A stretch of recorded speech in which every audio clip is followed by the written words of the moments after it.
Everyone, so this is a makeup tutorial for how to men's makeup. And I'm going to show you all the steps involved in how to get a clean looking face that looks healthy.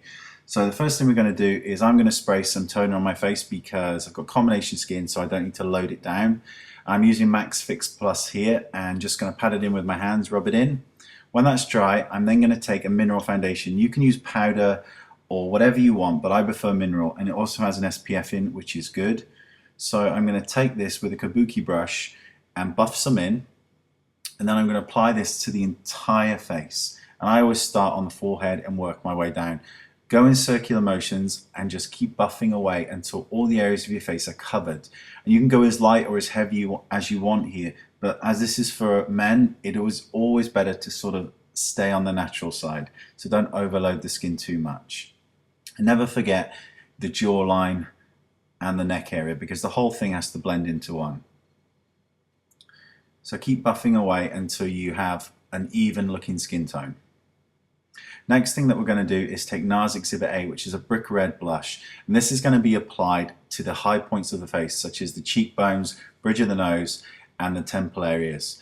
And this is a very, very shocking red, so don't let it scare you, because the whole thing will be blended in, and you won't even notice it. So bridge of the nose, as I mentioned, and the temples. That same kabuki brush that we used to buff in the mineral foundation is then going to be used to buff over this. So the whole thing will become as one.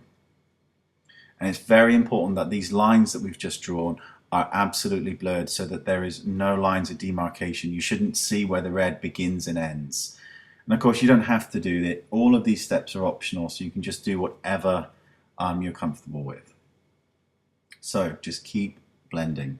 The next thing we're going to do after this is apply a little bit of bronzer, and that's going to be placed on the outside portion of the face, the temples, the outside part of the cheeks, the jawline, and of course the neck. I'm going to use Bare Essentials Faux Tan because I think it's the best one. It's got a slight red cast, and all tans have a slight red cast in them because there's always some form of burn. So buffing on the outside part of the face and down the neck and across the bridge of the nose. Now this next step is again completely optional, but if you're very fair or you're looking for designer stubble, it's a great way. You want to get a stippling sponge that looks like this and watercolor makeup, which is by Grimace. You dip the sponge in here and you then apply it to the areas of the face that you want to darken up. And this can do a couple of things. It's that designer stubble look, but at the same time, because we're darkening this area, it gives the illusion of a sharper jawline. So if you've got a double chin like me, it can absolutely fade it and make it look less prominent. And I just think that this is such a cool step. It means you can have a sort of really dark beard, even if you're quite fair, and have the whole thing look quite natural. So just place this on the areas you want, and there you go, you can see the difference already.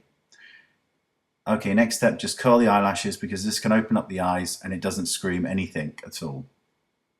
After that, and the final step, is to use a liquid eyeliner that's waterproof and brush this through the lashes. It gives the illusion of thick black lashes without any look of mascara, and that completes the look. So thank you for watching, and I'll see you next time. Bye bye.